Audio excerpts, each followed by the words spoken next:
I just want to speak quickly about our focal points proposal, which I think many of you already know about. And so I just wanted to kind of sum it up and let you know what it's about and offer you the opportunity to get involved in it. So we put in for focal points, and I will tell you exactly what that is. Focal Points is an initiative of the Graduate College, and it's really seeking to promote interdisciplinary work, and it's seeking to promote interaction between faculty and graduate students. This year they had specific priorities that they were looking for, addressing issues of domestic underrepresented minorities in graduate education, and working collaboratively with international institutions. And so when I read that, I said, hey, this sounds like a topic we're talking about a lot in our course, in the Inquiry in International Higher Education course that we did this semester that many of you were a part of. So as a group, we got together and we kind of talked about it, but I really wanted to kind of bring in this personal experience. So as you know, most of you know, I was here in the College of Education, and then I took my position as the International Education Specialist in the College of Liberal Arts and Sciences.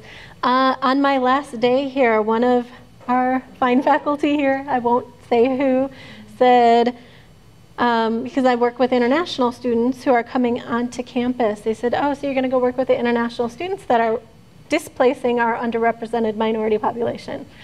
And I was really surprised to kind of hear it framed in that way. I mean, I knew it was kind of an issue that was lurking, but to have it put out there like that. So it's really kind of stuck with me as I've gone through my first year at LAS, trying to figure out how to work on issues of integration, right? International student population and domestic student population, and realizing that, you know, we celebrate this in terms of ideas of diversity, right? What international students are adding to our diversity. But when we talk about diversity in a domestic context, it's very different, right? It has a different meaning. And so there's areas where the stories that international students tell about their experience on campus very much mirror the stories that underrepresented groups tell about their experience, domestic underrepresented groups tell about their experiences on campus. But there are areas where there's tension and conflict, and so there's overlap, and then there's just areas where there's various difference. And so the goal of this is really to explore that, the overlaps and the conflicts. And so we've been collaborating with Anna Stenport in LAS and Lorenzo Baber here, and of course our eternal advisor, Cameron McCarthy, and Ross Wantlin in OIIR, Office of Intercultural, what is it? Office? Inclusive and Intercultural Relations, thank you, within Student Affairs. And so Sophie, our wonderful Sophie, wrote the first draft based on a paper she wrote, yay Sophie, and then we all in the class, and Anna and Lorenzo made comments, and Ross. The final draft came from me, so all errors, typos, and omissions are mine, so if I didn't include your name, I apologize. It was me, not them, don't get mad. Okay, so I just want to talk a little bit about the topic. So this was one of the facts that was in the Focal Points proposal, that according to NAFSA, an estimated economic contribution of $300,351,700 and 5,538 jobs were created or supported due to the influx of international students during the 2012-2013 academic year, just in Congressional District 13 of the state of Illinois, which is part of us. And so I just wanted to point it out. So this is Illinois, right? Here, the blue part is District 13, so it includes UIUC, it includes Illinois State University, and it includes Southern Illinois, as well as a number of smaller institutions. It includes Springfield? It does. This is the new area. This is the new map. Isn't it interesting? Anyway, that's a whole different topic. But, but the majority of the international students in this scene come from the University of Illinois, right? So in 2012, 2013, there were 9,407. At a recent meeting that I was at, they said for 2013-14, they were predicting that it's about 10,500, and that we're officially the largest, that we have surpassed USC, which has always been the largest. So we are the largest campus in terms of international students in the country as of this year.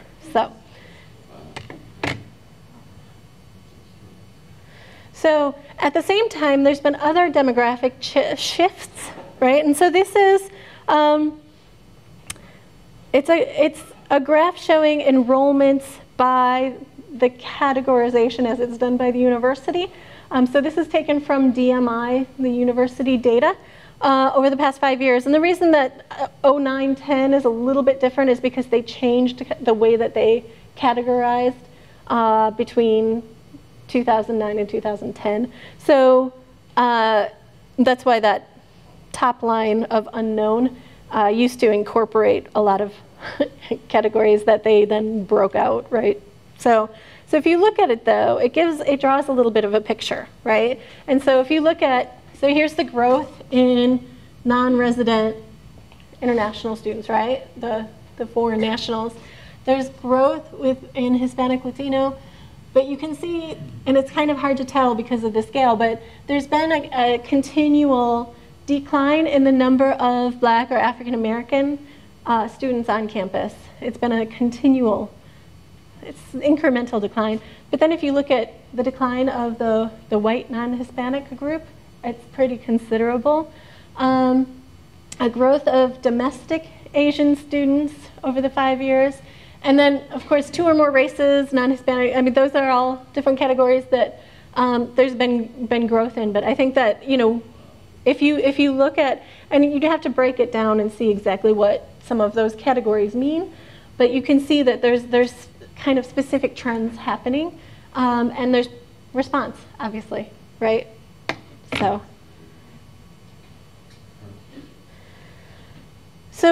we looked at the Inclusive Illinois Statement of Diversity, and one of the questions that we talked about is where exactly do international students fit into our institutional notions of diversity? And so this is the statement that's on the website of Inclusive Illinois. And so, it says that its core mission is to serve the interests of the diverse people of the state of Illinois and beyond, which is nice and broad, non-specific. And then, we talk about a diverse community and a global workforce, right? And so it's kind of this balancing act that if you read, there's a full statement beyond this. This is just the brief introduction. There's a larger statement on Inclusive Illinois, and you can see that they're really trying to juggle what do we mean by diversity when, in terms of domestic diversity and international. And if you look on their list of courses, when they talk about, course offerings related to diversity, there's course offerings from all over campus, including African Studies and Center for Latin American Studies, and then in addition to Asian American Studies and African American Studies. So, if you look at the way that Inclusive Illinois is kind of framing it, if you see this as kind of an institutional representation, then it is looking at it, they're trying very hard to balance this delicate contradiction, right? And so basically the segregation of and uneven experiences between international students and underrepresented domestic students, including the difficulty that faculty face in accommodating students who come from an increasingly varied educational background. I can promise you this is my #1 complaint from faculty when I talk to them as the international education specialist. They say, what are you going to do about this? So, could you talk about that? I'm not getting it. Sure. What are the complaints of faculty? The complaints of faculty is that students are not learning in the way that they expect them to be learning, that there's differences. International students aren't learning? Specifically international students, but it gets expanded out to students aren't learning is kind of the main core. This is definitely in an undergraduate situation. And I didn't put it in the slide there, but in the past 5 years, we've gone from having more international graduate students and very few international undergraduate students, and it's switched. So now we have more international undergraduate students than graduate students. And so the discussions around what is international have also shifted as well. Are they saying that international undergraduate students aren't ready for university in some kind of way? That's the charge. Yes, absolutely. Yes. But you hear the same. A lot of our stereotypes of academic readiness, performance, and so forth. Right. So it's, and again, this is where the experiences overlap, right? Yeah. So the faculty complain about underrepresented minority students in the same way that they complain about the international students. Wow. Not having the skills, not having the academic readiness. In the case of international students, and you know, we talked about ESL, not having the English needed, but not having the same kind of critical thinking skills. But one of the major things, one of the major complaints, and this is kind of going off track, but is that they don't listen to them, right? They don't trust the faculty, they don't trust the academic advisors. So advisors will tell them something, and they'll go and do whatever their friends told them to do, right? And that's the complaint. And you know, the average student, from the suburbs of Chicago, will do exactly what their advisor says, right? And will do what their faculty member says. But there's kind of, you know, there's kind of a difference. So it's seen as kind of, I think from my perspective, I see it as the students having a lack of trust in the advisors and the faculty and the TAs and understanding what they really need. But the faculty and advisors see it as, well, they just don't know what they're doing, right? And so, I mean, just as an example, we have a Rep 105 course that all undergraduates are supposed to take. And we've had this issue with our Chinese students not taking it in their first semester or first year like they're supposed to in order to learn how to write a paper. But they'll take it in their last semester because they feel more comfortable with their English then. And so they'll get a better grade, right? And it's not something that advisors tell them. It's something advisors tell them not to do. But they, you know, but at the same time, we have hundreds of students not graduating every year because they waited until their last semester to take Rep 105 and didn't pass. So there's this conflict of trust, I think, that is common across the two groups. There's also this, you know, when we talk about, go back to this notions of diversity, you know, when we talk about this, we need to train students to function within a diverse community and a global workforce. And so this is something that I just heard from a student this morning, actually. They said, you know, we get all of this talk about diversity and we have to learn to think from a diverse perspective. That's what I do every day. I'm the only one here from the country that he's from. And I do this every day, and then, you know, they're telling me this is what I need to learn, that I need to learn to function in this diversity, and this is what I do. And so, you know, there's something about what is the goal of this inclusive Illinois? Who's the target, right? Are we trying to make people feel included, or are we trying to train people to include? There's, you know, and then there's the issue of, are we really addressing historical inequalities? And that's really the next slide. So we need to really respect the need for the attention and the space and discussion around domestic issues of diversity to acknowledge, you know, the specific historical context and the current realities out of which, you know, the differences arise, right? The difficulties that they experience on campus arise. But maybe figure out also how to benefit from the overlaps in the experience and the opportunity brought by the growing international population on campus. And so I think that's really kind of the underlying point of this Focal Points project. Did that answer your question, or was that? There's so many questions that are talk about. Yeah.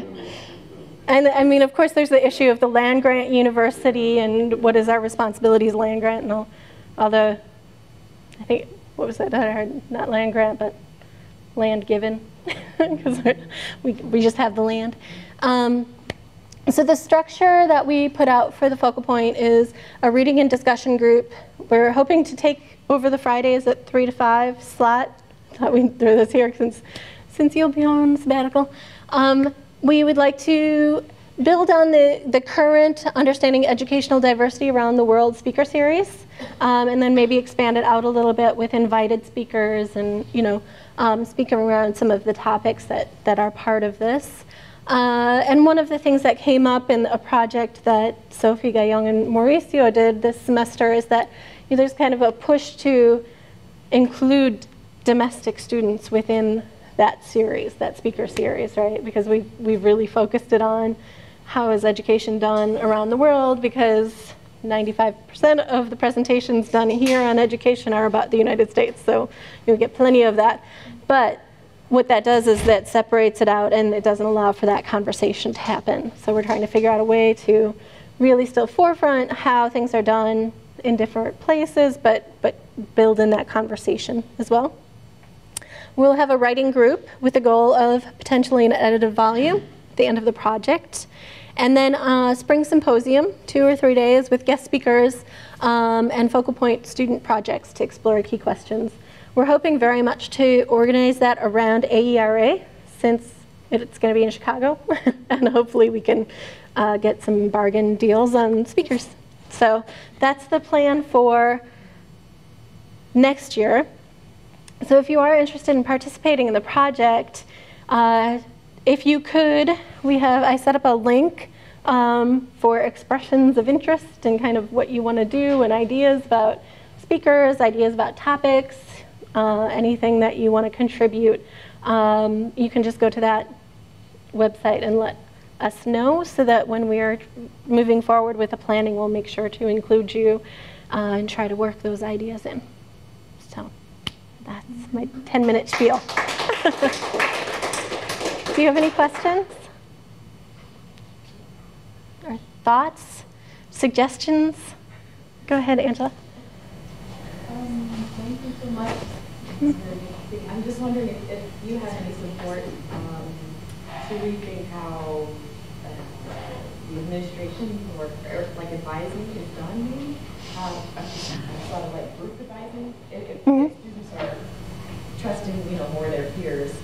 I know that Ben is gone, but Office of Minority Student Affairs used to have like mentors or something like that. So, do you feel comfortable talking about that? First of all? And do you feel do you feel like you're supported in making suggestions for changes on how advising is done or instruction is done, possibly, or pedagogy changes in certain classes that are required? Yeah. Well, I think we can always make suggestions, right? In terms of advising, my purview is just LAS advisors, and so that's who I work with. But already we've gotten interest from different areas around campus, and so there's some advisors in engineering and ACEs that are interested in participating. The other area that was very encouraging, I was at a meeting with a bunch of student affairs professionals. So there was somebody from OMSA, from Campus Recreation, from McKinley, and they were all thrilled about it and really wanted to participate in the conversation. And so that's good. But I think that what we really want, I didn't put it up here, but one of the things that we'd really like to do at the end of the project is come up with some sort of report that can be published on the website. We're required to have a website as part of Focal Points. So something that can be, with those kinds of suggestions. Because I think that there's a general sense of, I can just say from my experience with the advising community, there's a general sense of we want to do things differently, we want to do things well, but we just don't know how, right? And so they're looking to participate in these kinds of conversations to figure out how that might be done. Does that make sense? Yeah. Does that answer your question? Yeah. Okay. Where are your readings going to come from for the 3 to 5 for the reading group? Do you have that? We have a partial list, but that's also one of the things at this website, if you have readings that you think would be relevant. Because just in our preliminary conversations about it, there was so many really fantastic suggestions. So we're really going to try to get a coordinating group together early in the semester and hammer out the rest of the readings. But we'll have the first couple planned. Yeah. I like this project a lot. I work for OMSA. I was a graduate mentor, so I've had advising, but it's like the unofficial advising. Yeah. For colored people. So I'm very when you have these stories about how students are reacting, and you're trying to show the similarities between international students and my domestic minority students, I find that very interesting, because I find that to be, I think you'll have a lot of interesting stuff when you go through the analysis. I was also wondering, is the group going to look at how the corporatization of the university is going to be tied to the idea of diversity? And at what stakes would the university say whatever it has to do in order just to make the policies it wants? So how does diversity being taken up in that way? Yeah. There you go. Yes, no, that's an important part that will be running through the entire discussion, because it's a major part of why. I mean, if you look at those trends, and if you went back a few years, and I didn't, because the categories were changing, so it was hard to kind of do a trend back before that. But you know, if I was looking at 2005, and this number that's 5,000 here was it was like 800 something. You know, so it's a dramatic change, and so you can see where like the 2007, 2008 financial crisis comes in, and if you look at the newspaper, the Chicago Sun-Times and the Tribune always ran stories about the increasing international population. They tried to keep it under 10 for a really long time. I probably shouldn't say this out loud, but then they, in 2007, 2008, you don't hear about it anymore, and the numbers just have gone up and up and up, and we're at almost, within LAS, we're at about 21% international. Campus-wide, we're at about 17% international, and so it's a major difference, and of course it's related to. Also, in 2012, there was an increased fee. The University of Illinois was one of 5 schools that created a system of tuition that was in-state, out-of-state, international. Now a lot more schools are doing it, but so they broke it down that way. So of course, yeah, that indicates. Does it answer your question? Yeah. Okay. Yes, I know.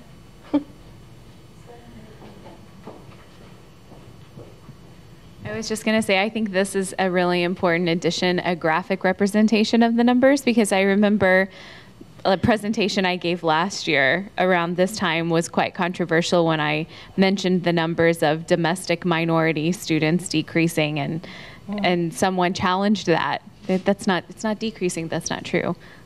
So I think like both people who deal with domestic diversity and the ones who also deal with international diversity, they don't necessarily look at this issue together. So right. I'm excited about it. Well, and I think there's also the issue of how you're categorizing, right? And so for example, within that Asian category, there's actually quite a few people who maybe came in high school and are considered green card holders at this point. They would fall into the domestic as opposed to the international. And so, there's all sorts of fuzziness in these numbers, and that's why I'm warning you that it's nice to have a graphic representation, but they're fuzzy numbers, right? There's a lot of detail that you'd have to go into to really have accurate numbers, and you're not really going to, because the way that you understand the categories are always going to be different, so, yeah.